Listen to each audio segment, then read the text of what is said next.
Hi, so getting back to your question, you asked, do they have better options for kids today in regards to scoliosis treatment?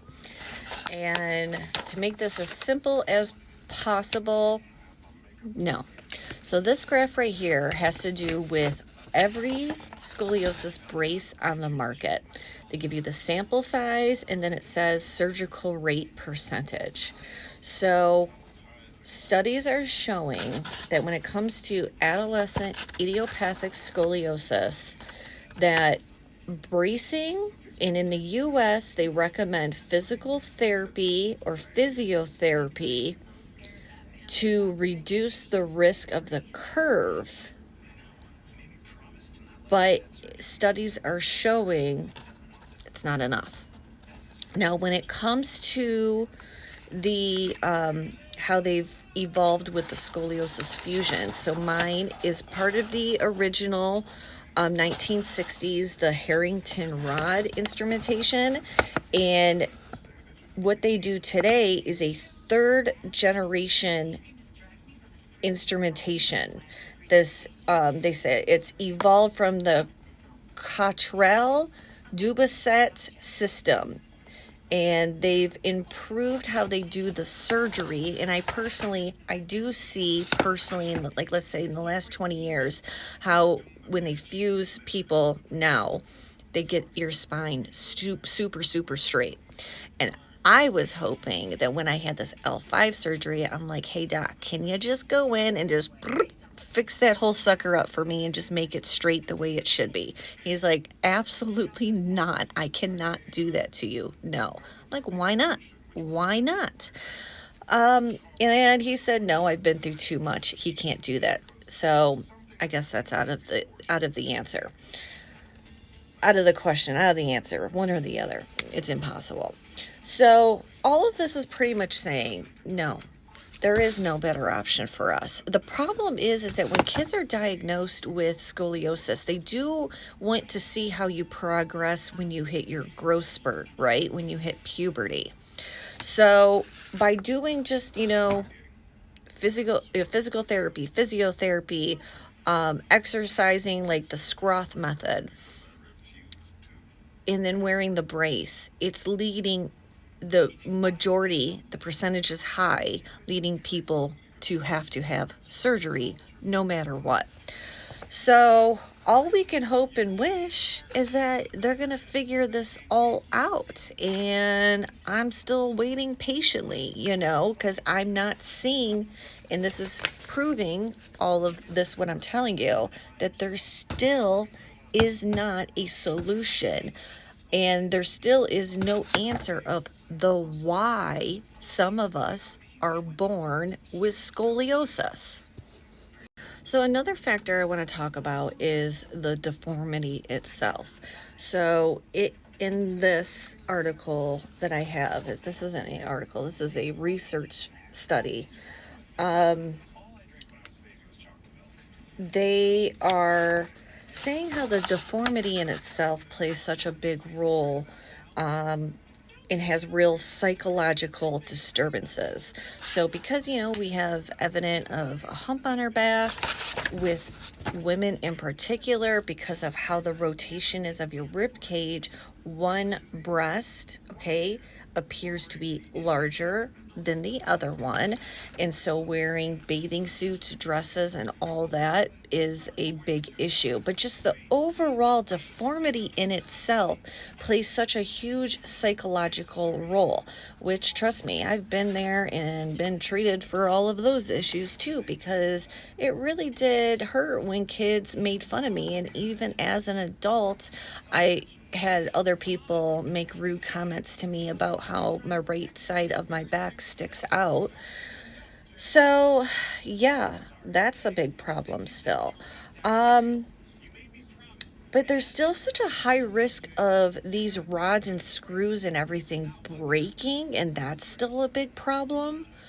So, you know, I guess if I could say, the surgeries they do now have a greater outcome for the deformity in itself, on how straight they can get your spine, to stop it from curving further. But there is no really still good solution. There's no way to solve all of our problems. Bracing doesn't show good results. Physical therapy doesn't show good results. The Scroth method doesn't show good results. The only thing possible is having a surgery. And then when we have the surgery, that comes with a whole set of other problems that we endure. So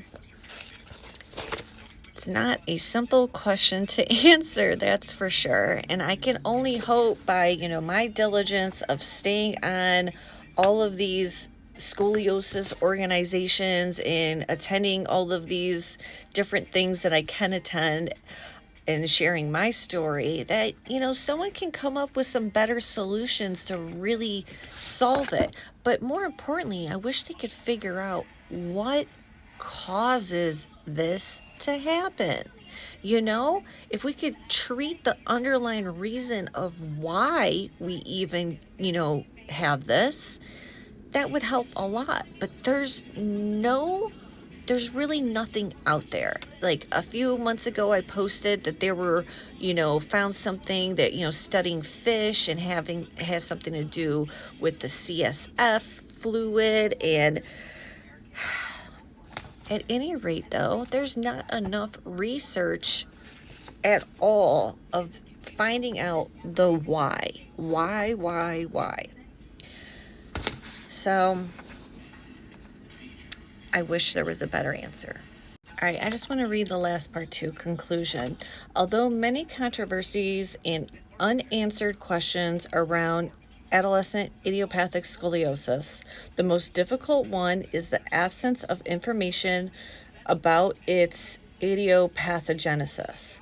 We do not know if AIS is one entity or a manifestation of several causes. We are uncertain of all the factors that led to progression and secondary manifestations of spinal deformity. The identification of idiopathogenic factors will enable improved prediction of progression and could aid in the development of more specific treatments. Because of this absence of fundamental information, all treatment efforts are aimed at prevention or correction of the primary manifestation of the disorder, spinal deformity. Although bracing has been regarded as the standard of care for patients at high risk of progression, curves between 25 degrees and 40 degrees in skeletally immature patients, it has never been subjected to rigorous assessments of either its efficacy or effectiveness. Both the North American and Netherlands clinical trials are addressing quality of life and other social issues in individuals with AIS. If these studies show undue stress resulting from observation alone or brace treatment, this stress should be considered in the decision to treat equation.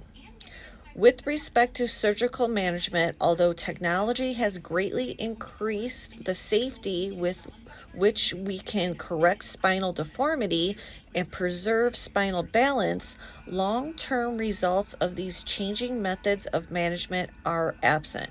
Surgery can reduce deformity and prevent further progression, thereby decreasing the risk of future cardiopulmonary compromise, but its role in the prevention of the other negative long-term effects of scoliosis is not clear. So sorry, this is a very long video, but just trying to get as much info out here as I can.